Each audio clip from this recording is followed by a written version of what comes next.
ओम नमो भगवते वासुदेवाय नमः। नमस्कार बंधुगण आपण मानकु आम यूट्यूब चैनल को स्वागत।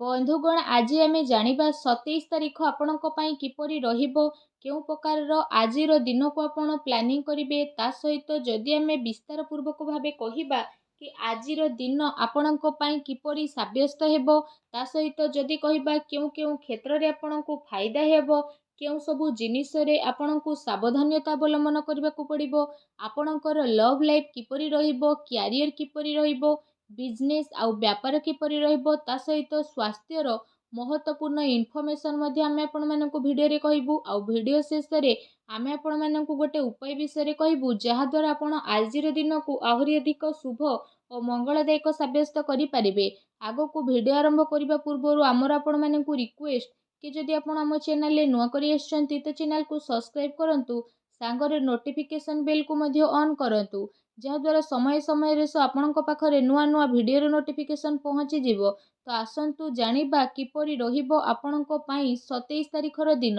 जदि आमे सबुठारु प्रथमे कहिबा कि कोण आज आपणक पई पॉजिटिव रहिबा पई जाउची, जदि आमे कहिबा विशेष भाबरे तो आज आपणकर मित्रंकर आपणकु भरपूर सहयोग प्राप्त हेबो, जहा आपणकु काफी सकारात्मक भावनार सहित आगकू बढ़ेबा पई काफी प्रोत्साहत प्रदान करिबो। आपणकु आपणकर कार्य क्षेत्र रे कोनोसी कार्य पई अधिक अनुकूलता मध्य अनुभव हेबो।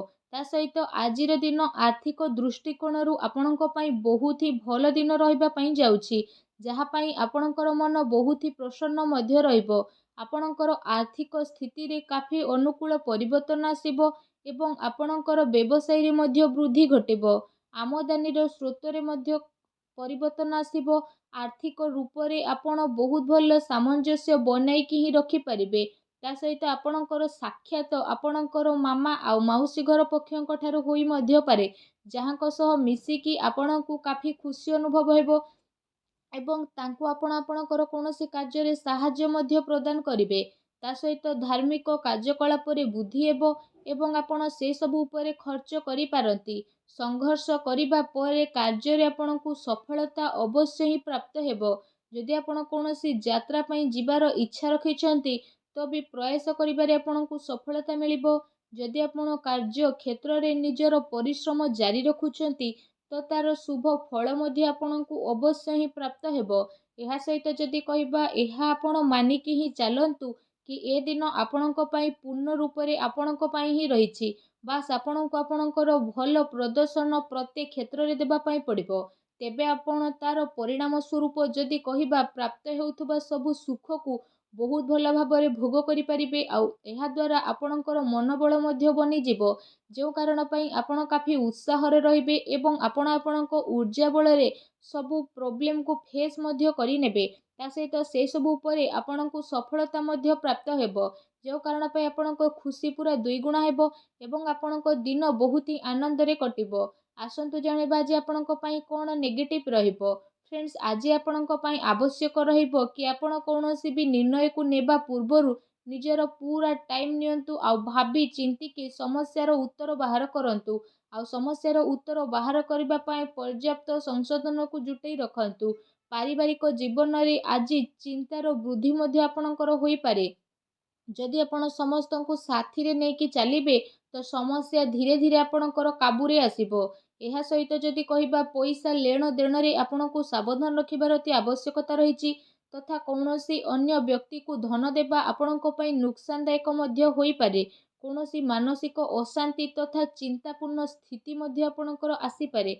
सेथिपई कौनसी भी प्रकारर ठोस निर्णय नेबा पूर्वरु आपणको केते थर भाबी चिंती कार्य करिबार अति आवश्यकता रहिछि।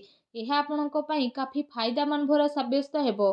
ता सहित जदि कहिबा क्रोध उपरे नियंत्रण एवं वाणी उपरे आज संयमता रखिबार अति आवश्यकता रहिछि, अन्यथा विवादर स्थिति मध्य बनिबो।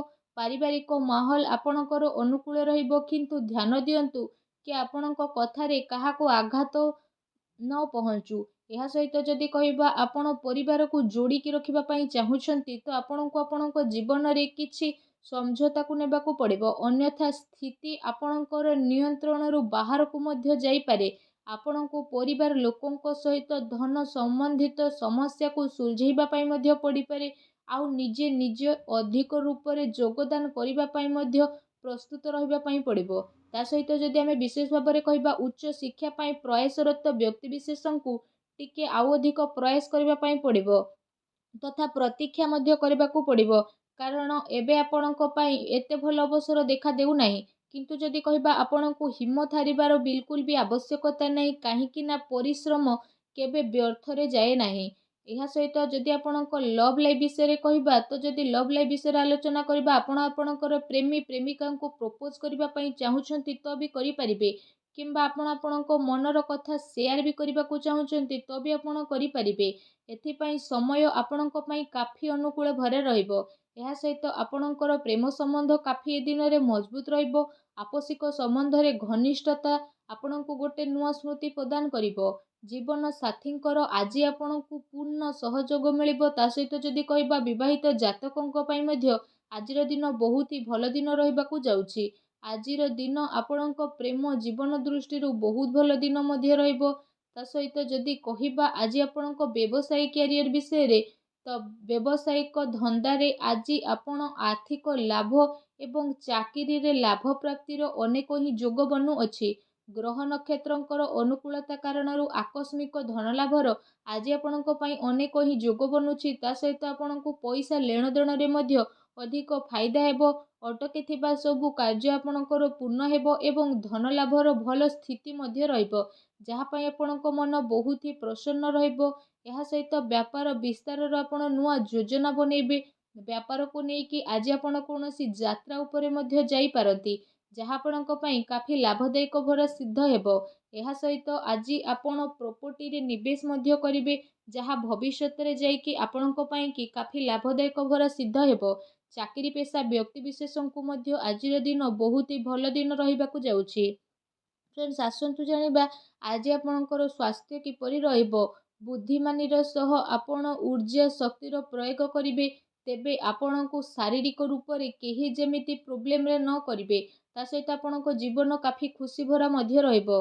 ଏହା ସହିତ ଯଦି ଆପଣଙ୍କର ବୟସ ଅଧିକ, ତ ସମ୍ଭବ ଏହା କି ଆପଣଙ୍କୁ କୌଣସି ଶାରୀରିକ ମାମଲାରେ ଅଧିକ ନିୟମିତ ରଖିବାର ବିଶେଷ ଭାବରେ ଆବଶ୍ୟକତା ରହିଛି, ଯାହା ପାଇଁ ଯଦି କହିବା ଆପଣଙ୍କୁ କିଛି ଯୋଗର ସାହାଯ୍ୟ ନେବାକୁ ପଡ଼ିପାରେ। ତା ସହିତ ଯଦି କହିବା ଆପଣଙ୍କୁ ଆପଣଙ୍କର ଖାଦ୍ୟ ପାନ ଉପରେ ବିଶେଷ ରୂପରେ ଧ୍ୟାନ ଦେବାର ଅତି ଆବଶ୍ୟକତା ରହିଛି। ଏହା ସହିତ ଯଦି କହିବା ନିଜର ସ୍ୱାସ୍ଥ୍ୟକୁ ଆହୁରି ଅଧିକ ଭଲ ରଖିବା ପାଇଁ ଆପଣ ପ୍ରତ୍ୟେକ ଦିନ ଯୋଗ କରନ୍ତୁ, ବ୍ୟାୟାମ କରନ୍ତୁ ଏବଂ ସୁସ୍ଥ ରୁହନ୍ତୁ। ଆସନ୍ତୁ ଜାଣିବା ଆଜି ଆପଣଙ୍କ ପାଇଁ କ'ଣ ବିଶେଷ ଉପାୟ ରହିଛି। ଆଜି ଆପଣ ସ୍ନାନ ଆଦି କରିସାରିବା ପରେ ନିଜର ଶ୍ରଦ୍ଧା ଅନୁସାରେ, ନିଜର ସାମର୍ଥ୍ୟ ଅନୁସାରେ ଆପଣ ଯଦି କହିବା ଛୋଟ ପିଲାଙ୍କୁ ଚକୋଲେଟ୍ ଦିଅନ୍ତୁ, ତା ସହିତ ପାରାଙ୍କୁ ଦାନ ଖାଇବାକୁ ଦିଅନ୍ତୁ। ଏହା ଦ୍ୱାରା ସବୁ ନକାରାତ୍ମକ ଶକ୍ତିର ବିନାଶ ହେବ, ଶୁଭ ଫଳ ଆପଣଙ୍କୁ ପ୍ରାପ୍ତ ହେବ। ଭିଡ଼ିଓ କେମିତି ଲାଗିଲା କମେଣ୍ଟ କରିକି ଜଣାନ୍ତୁ। ଚ୍ୟାନେଲରେ ନୂଆ ଆସିଥିଲେ ଚ୍ୟାନେଲକୁ ସବସ୍କ୍ରାଇବ୍ କରନ୍ତୁ। ଧନ୍ୟବାଦ।